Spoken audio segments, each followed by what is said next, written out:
their slime? Okay, do we want to eat, what do we grow that we really want? Do we want to eat carrots from the garden? Yeah. Okay, so we got to learn how to do it safely. Okay, so today we are going to learn about some very important practices from harvesting our food. Okay, now we turn our attention to the pavilion garden. The pavilion garden that has kale in it.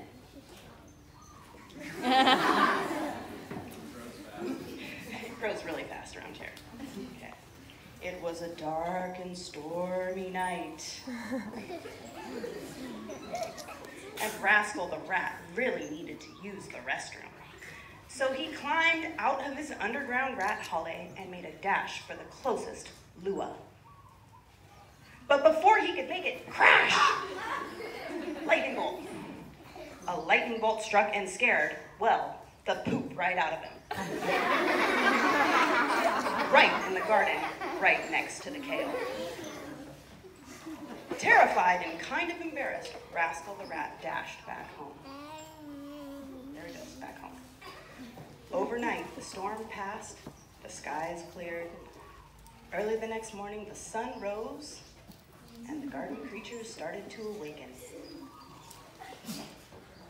The lovely garden creatures, which are the slug and the snail. There they are. Majestic.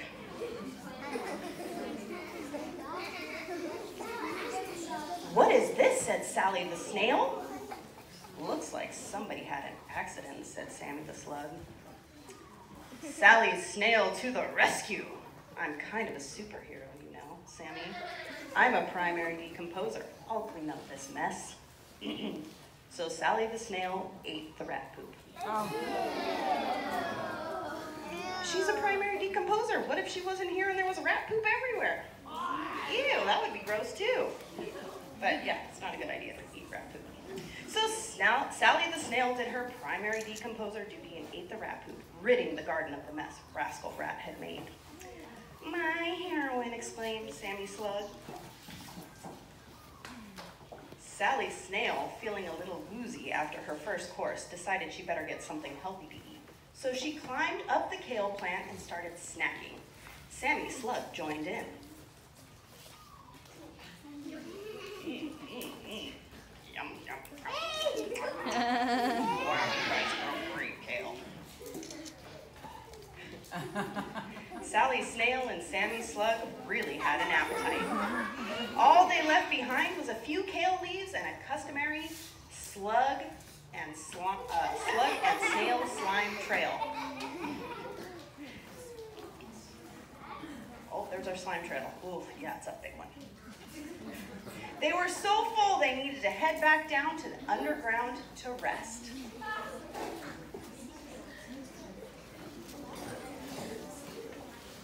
Meanwhile, our very hungry youngster and garden superstar, Miss Krista, frolicked into the garden to get some kale for breakfast. As she harvested, she carefully picked each leaf and looked at both sides.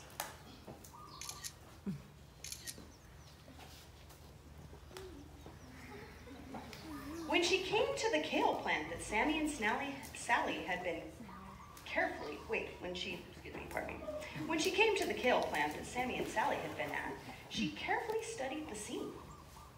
The plant looked suspicious. It had obviously been getting eaten by something, and yikes, there was a slime trail.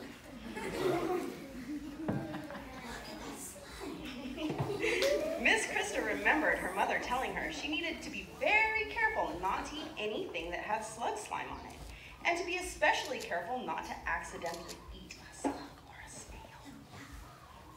I mean, they're adorable, but do you want to eat them? No. Right. Does anyone know why it's important not to eat slugs, snails, or their slime trails? What do you think, Eva?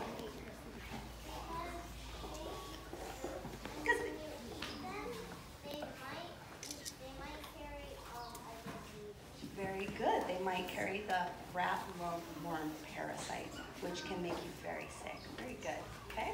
Right. This is a microscopic parasite. You can't with our eyes, it's microscopic. It's so small, we need a microscope. Okay? And it has a very complicated life cycle. And it can make people really sick. The disease is called rat lungworm, or the notorious RLW. Okay, so Miss Krista, I think we're going to look at our diagram. Can you help me hold it up?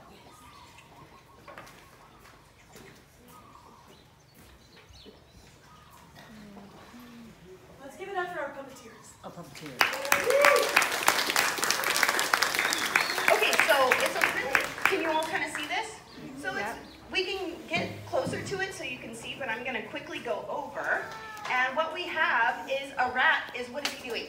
He's eating a slug or snail. We can't tell because the body's in his mouth, right?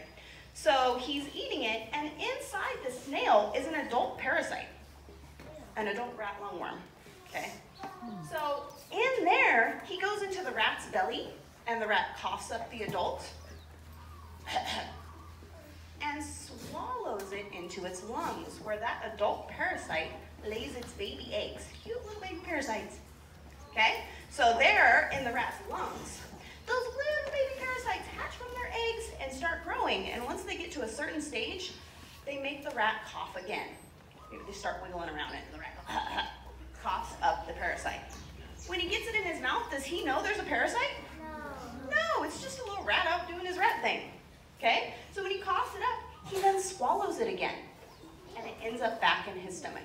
So these are baby ones, okay? They grow, and then all of a sudden, the rat gets a sore belly, and he poops out the parasite. Ew. Right? And then a hungry snail or slug comes along and eats it, okay?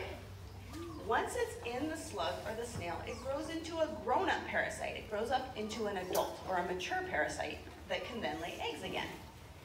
Okay? And then the rat eats it, and the life cycle starts over. So who can tell me, does every single rat have rat lungworm? No. Are you sure? No, because it has to eat an infected snail or slug. Does every slug have the parasite? No, but it's possible, and we don't know, so we need to be very careful. Okay? We're going to save questions till the end. Okay, Layla? Okay, so that's it. Now what happens if we are out in the garden and we find a slug or a snail? Should we pick it up and talk to it? No, we want to leave it alone, and we want to let an adult know that we saw it. Okay, so thank you, Miss Krista. Yeah. We didn't get to rehearse, so thanks for hanging in there. So rats, rat poop, slugs, snails, they can be anywhere, right? Not just in the garden. Rats don't just poop next to kale, right? They're all over the place. So it's our job to pay attention to where we see these things. Okay. So Miss Krista, how should we handle this produce we just harvested from the garden? I think we should observe it and look at it and see if there's any slime or slugs or snails. Okay, and if we do see slime or slugs or snails, should we put that basket in that produce in our basket to take home and eat? No. What should we do with it? If we see slime on there, we should throw it away, okay? And we don't want to put it in our compost either. I don't like throwing things away that I can compost. But when we have slime or slugs on it, we need to throw it away in the rubbish. It can't just stay in our garden, because that can keep the life cycle going. Does that make sense? Yes. Okay, so if we see slime, if we accidentally touch it, we need to throw it away and wash our hands right away. Okay? What if, Miss Krista, can you demonstrate to us in our 3-bin washing system how we might wash produce that didn't have any slime on it? Didn't have any slugs on it? First, we're going to wash it in our soapy water. Then we're going to rinse it. Then we're going to rinse it. Then we're going to dry it. Okay, so this is our protocol at school, and this is a protocol you can take home. Is it going to hurt your kale if you wash it in soap? No, it's totally just going to clean it. Is it going to get any bird poop off of it? Yeah, totally. It's going to get it really clean. Okay? okay? And one of the most important things that you can do is simply look at both sides of your produce. Is that hard? I eat salads every day, and I look at every leaf. Okay? Hold on, Eva.